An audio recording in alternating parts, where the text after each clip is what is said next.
Um, now, listen, you don't have limits in life. Not really. But you do have boundaries. And there's a lot of people that can't maintain their boundaries. There's a lot of people that don't realize they can actually put boundaries on other people. And when you don't have your boundaries defined, when you don't have the ability to really hold that standard in your life, a lot of things can start happening. You may notice it in your own life or the people who are around you. It's like a person who doesn't have a good boundary is a person who always feels like they're a victim. Know anybody like that? You know, I know plenty of people like that. They always think that they're the victim. You're doing something to them, or that life is happening to them. See, I knew it. Now, a person without boundaries often feels overwhelmed. Completely overwhelmed, because they feel powerless. They feel powerless, stuck, resentful. They feel like they don't really know who they are. They feel like maybe insecure, or they're not secure in their life. They allow people to walk all over them. If you feel any of these ways, it could be that you just don't have your boundaries set up firm enough.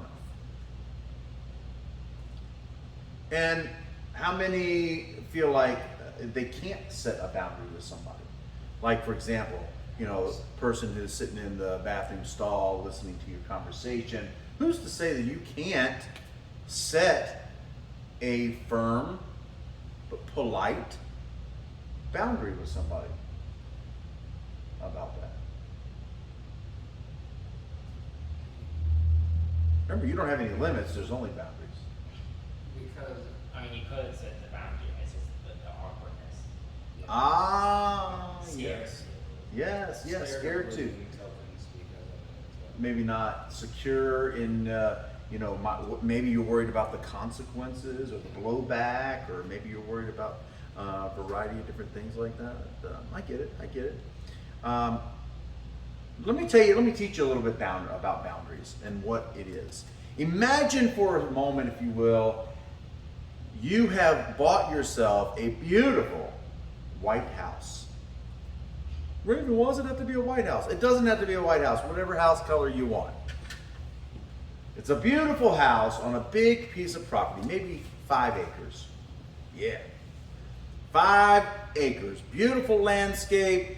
Imagine your perfect place. And around that, because I imagine you're going to get married and your wife or your husband decided they want a white picket fence. Beautiful white picket fence. Raven, why does it have to be white? It doesn't have to be white, whatever. It can be a black picket fence, I don't care.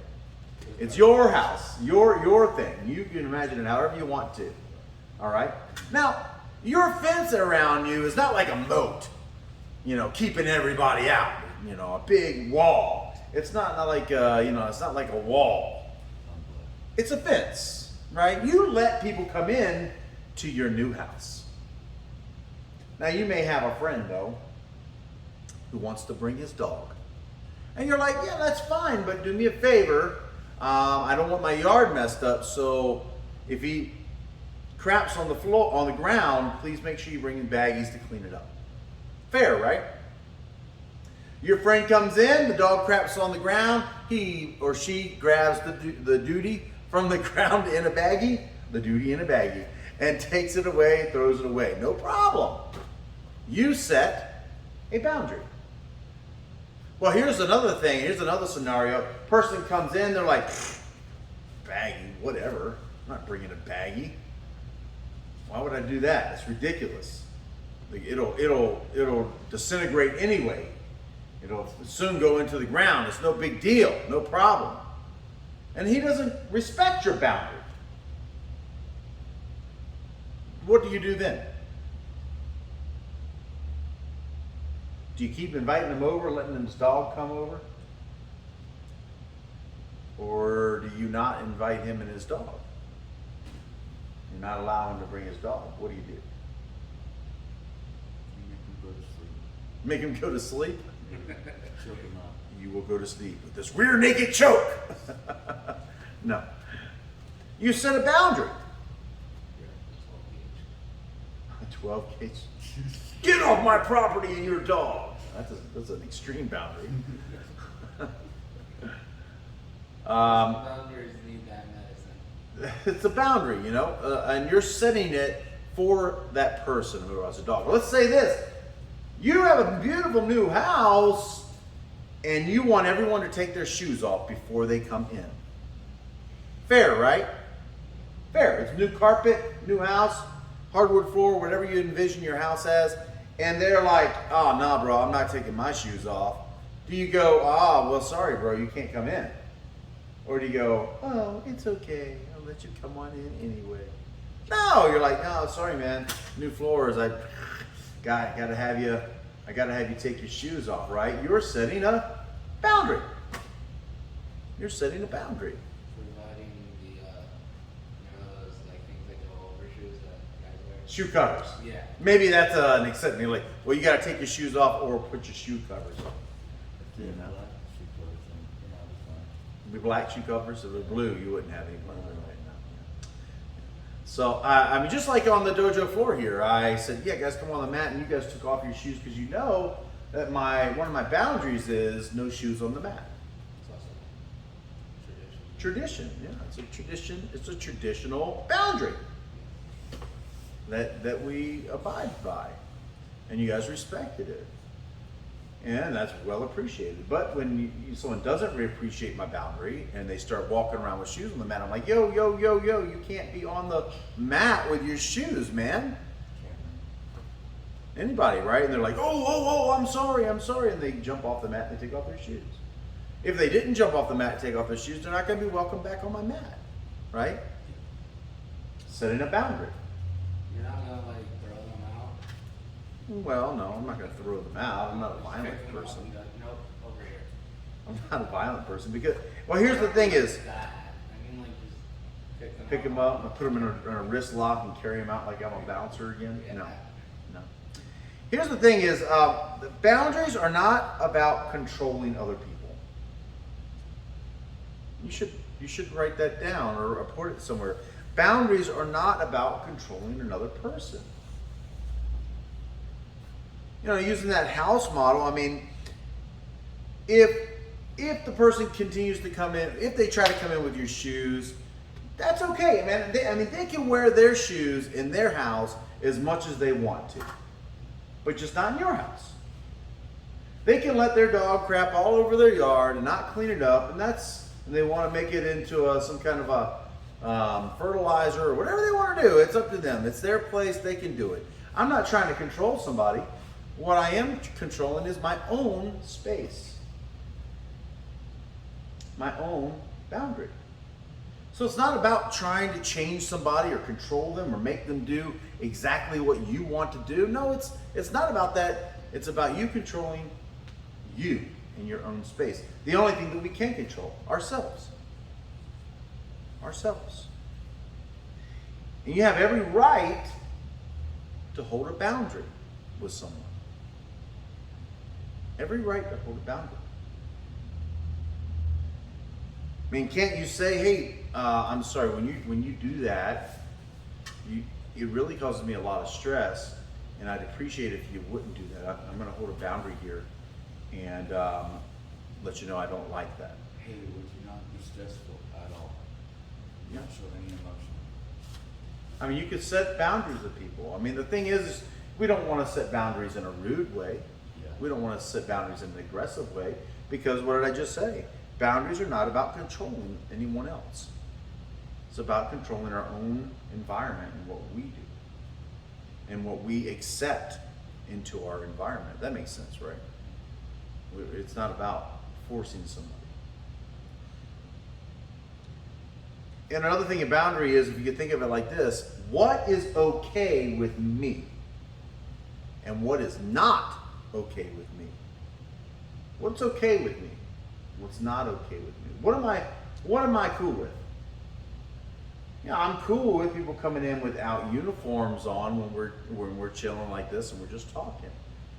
I'm not very cool with people who are members coming in and never have their uniform on. I'm okay with people wearing wrestling shoes as long as it's never been out on the ground or got those goat heads or dirt in the shoe.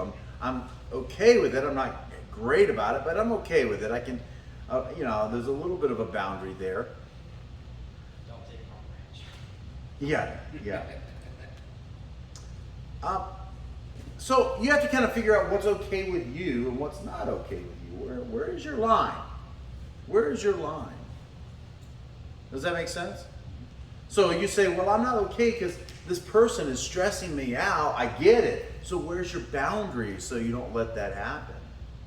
Where's your boundary? Like, hey man, you saying, I don't know, you eating crunching potato chips in my ears, it kind of sort of drives me crazy, man. I'm gonna have to hold a boundary here and ask that you not do that. And if he continues to crunch potato chips in your ear, then you move.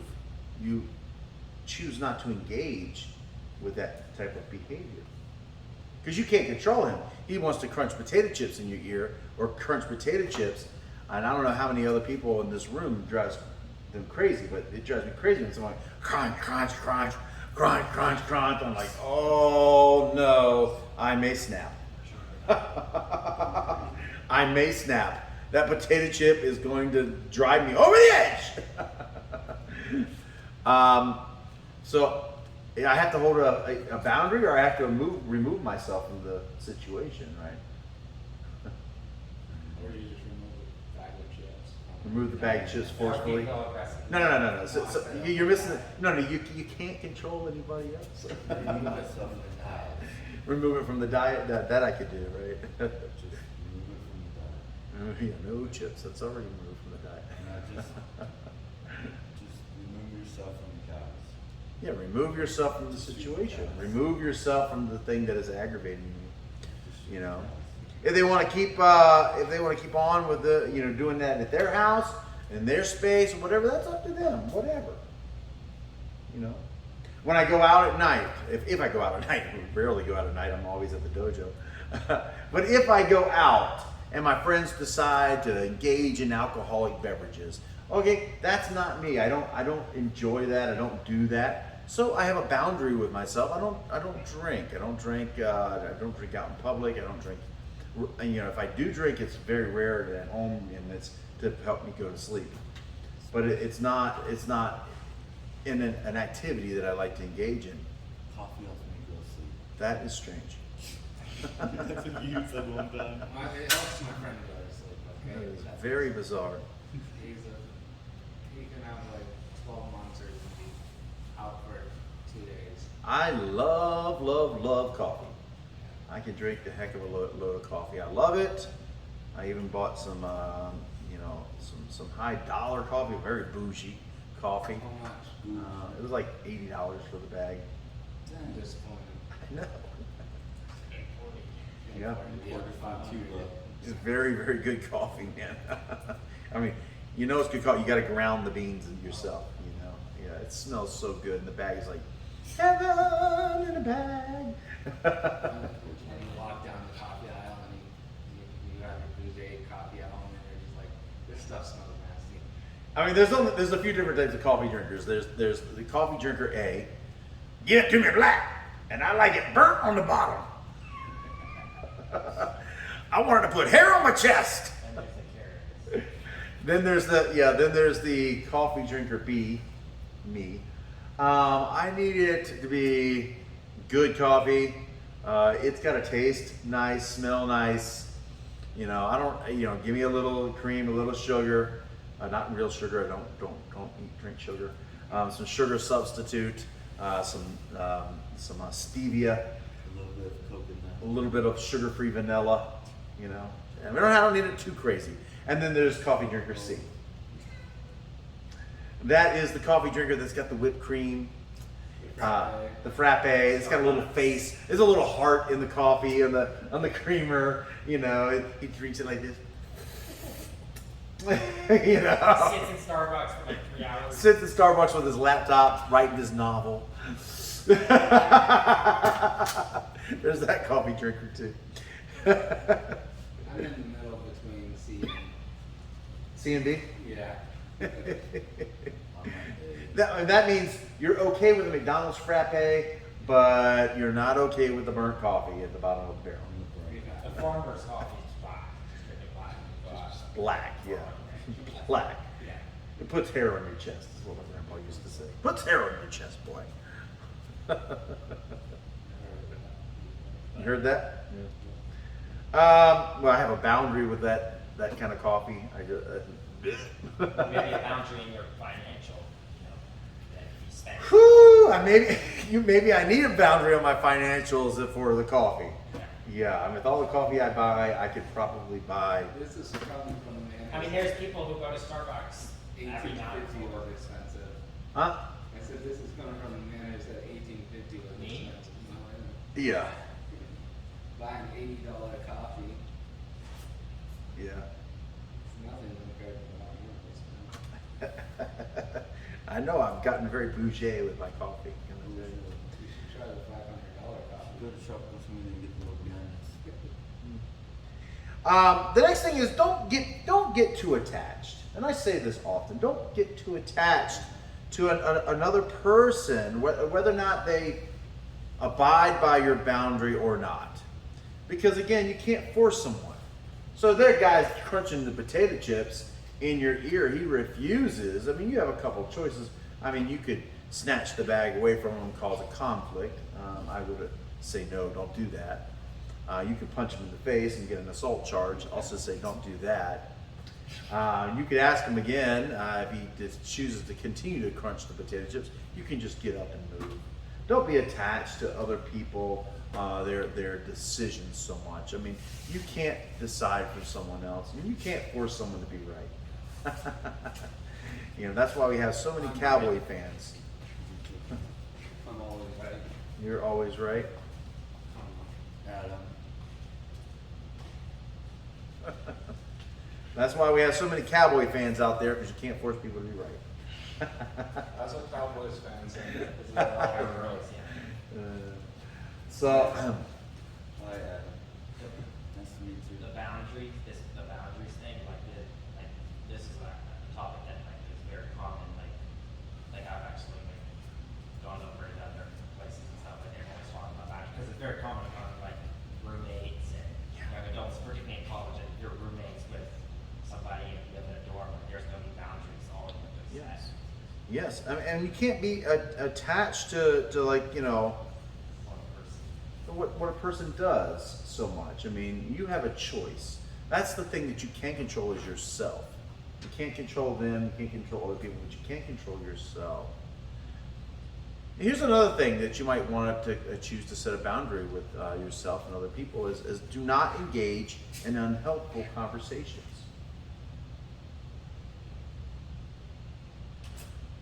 Joyce Meyer says, watch out for the joy stealers. Gossip, criticism, complaining, fault finding, and negative judgmental attitudes. That is true. And she calls them, I like how she calls them the joy stealers. Yeah, not that kind of stealers. They're kind of stealers that are right on the money. They won their game last night. No, joy stealers. You imagine being in a conversation, you've probably been in the conversation where the person is just gossiping. You're just engaged in lots of gossip. This person, that person, blah, blah, blah, blah, blah, blah, blah. Gossip. Or you're in a conversation where it's criticism. You're just going to criticize this person, criticize that person. You're not doing this right. You're not doing that right. You are not doing this. Complaining. Oh, I wish I didn't have this. Oh, if I only had that. Oh, complain. Or fault finding. Everything's wrong about this place. I mean, the mats aren't completely sealed. I mean, the wall is gray. I mean, these are green. This looks terrible. And fault finding. Or how about this negative, judgmental attitudes? That person's a real piece of trash. They don't like to do the things that I like to do. I find their ideas funny. They're just a real trash. What do you say about things like that? Okay. Yeah, I mean, we have to stay away from unhelpful conversations in our life. What we put in our mind actually becomes a reflection. We start thinking these ways. Things like small talk, arguments, gossip should never be a part of our lives. We should do our best to keep them out of our lives. If you get into that situation where there's small talk, when I say small talk, I mean literally small-minded talk that involves gossip, criticism, judgmental, fault-finding, negative, all of these things. To me, that's small talk, because it's small-minded to think in those ways. If someone is engaged in that, you can set a boundary. The boundary might be you're not going to listen to it, so you may just walk away. Disengage. Disengage from it. When you disengage, and that could be, you could be in a situation where you can't leave. You have to listen to it the whole time. Well, if that's the case, you see, that's where you can say nothing. You've heard this, the old saying, if you have nothing nice to say, don't say anything at all. I would encourage you to set a boundary for yourself that you are not going to engage in negative, ugly, gossip, judgmental, or criticizing conversation.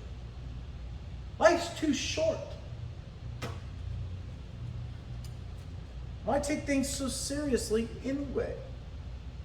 We take this game called life so serious over something that God created for fun.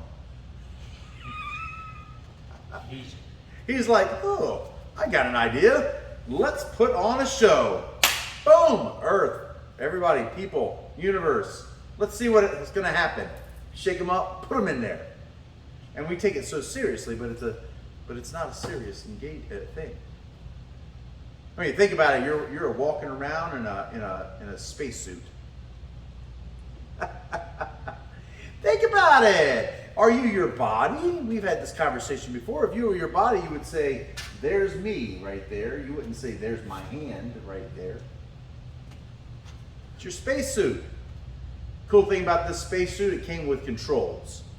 You know, your soul, spirit, or whatever is up inside here. You got your frontal cortex or whatever, and that's your controls. I mean, you can move, you can do things in this spacesuit. Pretty soon you start to think that you are the spacesuit, but you're not the spacesuit. It's sort of kind of crazy. And yet we take things so seriously. We're walking around in a spacesuit. So why so serious about people criticizing? Why take the time? Why waste your time? Your time is valuable and precious. You don't need to waste it on somebody else. Judging them. Oh, well, they're not doing this program exactly the way they should be done. Well, yeah, I mean, people tend to not be perfect. But you find the perfection in the imperfection. Kind of like the Zen circle. You ever seen the Zen insult? It's the whoop, the swirly thing. The thing about that swirly thing, whoop, I was writing about that today, is that it is designed to be perfectly imperfect. The circle itself is not an actual circle. Not only is it incomplete, but if you did a circumference of it, it would not be even.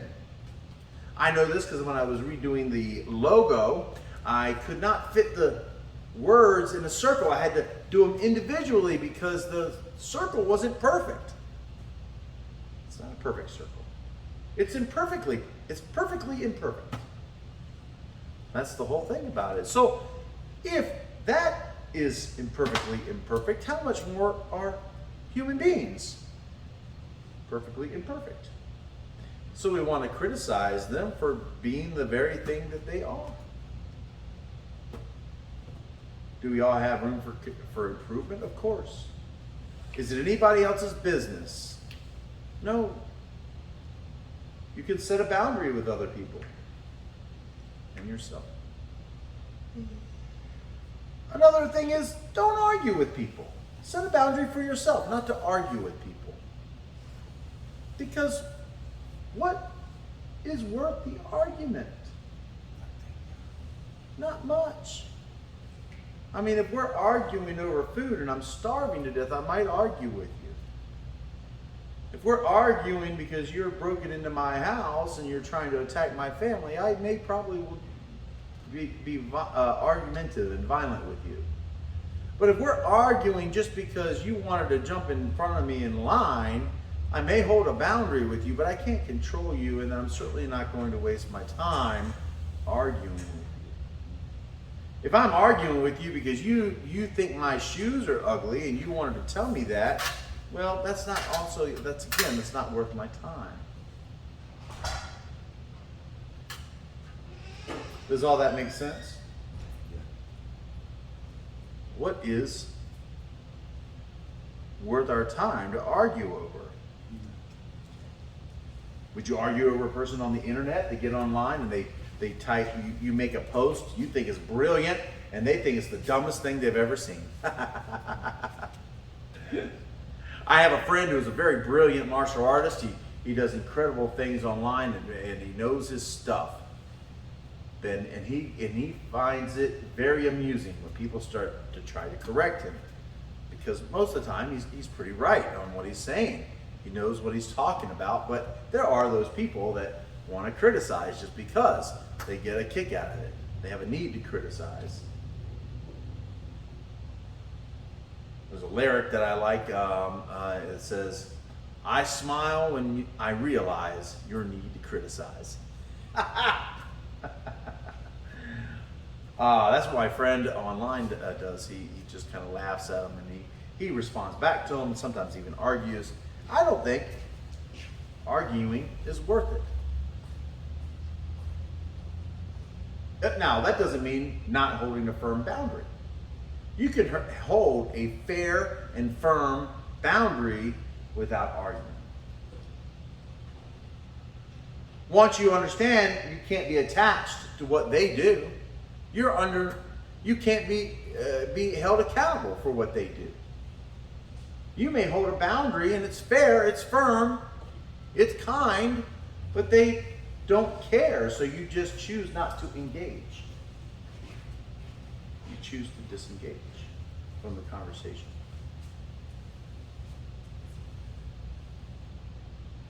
That's probably the best thing to do. So for yourself, don't argue with people. It's not worth it. Here's one of my most important ones. Don't allow other people to treat you badly. This is huge. And I've got to tell you, I've done this many times before. Out of my kindness, I would let them treat me badly. Because I really care about other people. But life's too short, man. Life's too short to be a doormat for anybody. I'm not suggesting you get aggressive with anybody, but I am suggesting you set a firm and strong boundary. If they don't respect that boundary, cut them out of your life. Just like that. Now, you might not be able to do that. It could be a family member. I have, well, maybe I won't say that. I have definitely cut people out of my life. Without a doubt. Huh? It is okay. Black Hawk always said, you got to find your cornermen. You got to know who your cornermen are. And the cornermen are the ones who go to the ring with you, like I go to the ring with my fighters. They want me in the ring with them because they know they can trust me.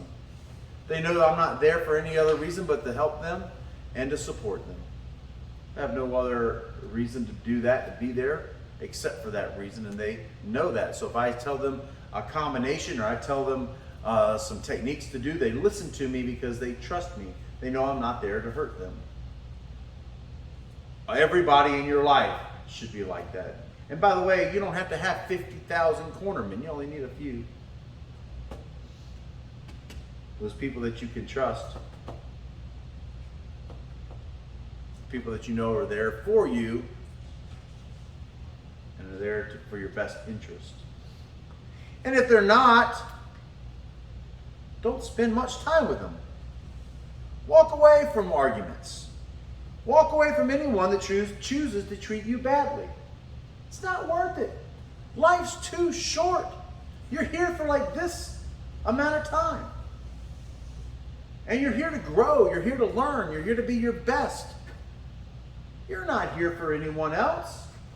When you came into this world, you were naked and alone. Screaming wet and cold. When you go out, you're going to go out alone. Nobody's going to come with you. You might say, well, if we die together, maybe. No, they're going to die on their own too. And you will as well. You're here for you. This is your journey. Your journey's not my journey. You're not here to please me. You're here to please yourself. And that might be an argument to do bad things. No. Doing bad things come with bad consequences. And that makes life even worse. When life should be pretty good. All in all, life should be pretty good. I mean, it is full of stresses, but that's how we grow. It's okay.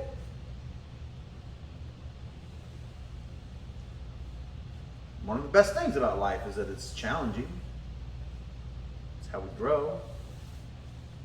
But you don't have to take people's crap. You don't have to be a doormat.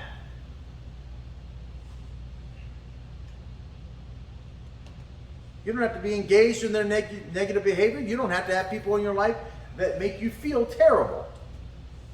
In fact, I would encourage you, if you ever get into a relationship with somebody and they make you feel terrible, on a consistent basis, not just on an argument here and there, but on a daily basis, they're treating you bad, get rid of them.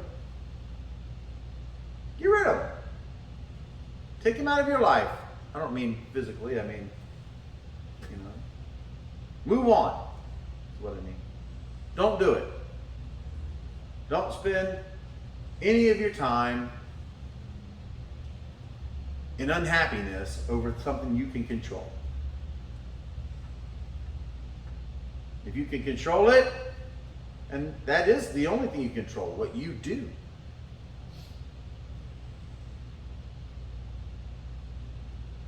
Here's another big one that you might recognize right away. Don't be a people pleaser. Don't just say okay just because somebody you respect does it. There are people pleasers in the world that will say okay with people they don't even like. Just so they don't have a conflict. Just so there's no argument.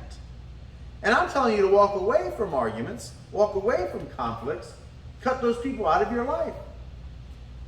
Don't be a people pleaser, though, just to make everybody happy. You have to set boundaries.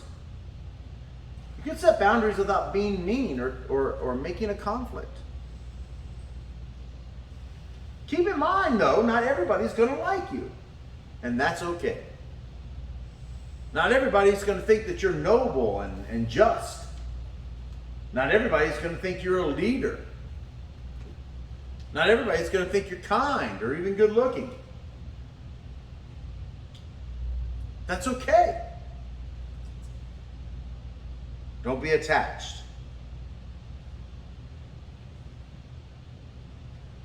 Now you may be wondering how a people pleaser can still hold a boundary without causing conflict. Here's a little secret for you. If you respect people, and if you hold a fair, firm boundary, and when I say firm, I'm not implying mean and hateful. I'm talking about an honest and direct communication with someone with an appropriate tone and kindness.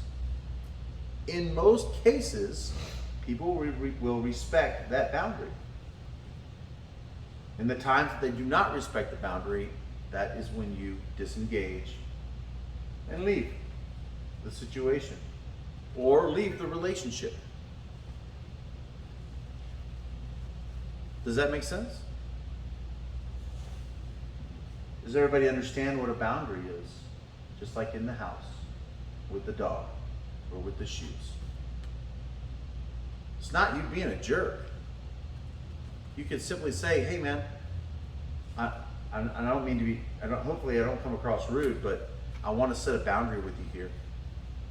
I really don't like it when you chew the potato chips in my ear. It drives me a little nutty. Could we work something out where maybe you eat those in your room or in a different place? Now that's a firm, yet fair, yet kind, with a good tone boundary.